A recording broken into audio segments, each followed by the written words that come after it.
สัพเพสัตตาสัตว์ทั้งปวงสัพเพปานาปานะทั้งปวงสัพเพภูตาภูตะทั้งปวง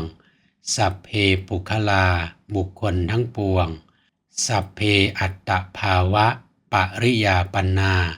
ผู้ที่นับเนื่องด้วยอัตภาพทั้งปวงสัพพาอิทธิโยสตรีทั้งปวงสัพเพปุริสาบุรุษทั้งปวงสัพเพอริยาพระอริยะทั้งปวงสัพเพอนริยาปุถุชนทั้งปวงสัพเพเทวาเทวดาทั้งปวงสัพเพมนุสสามนุษย์ทั้งปวงสัพเพวินิปาติกาวินิบาตทั้งปวงทั้ง10ทิศคือทิศตะวันออกทิศตะวันตกทิศเหนือทิศใต้ทิศตะวันออกเฉียงใต้ทิศตะวันตกเฉียงเหนือ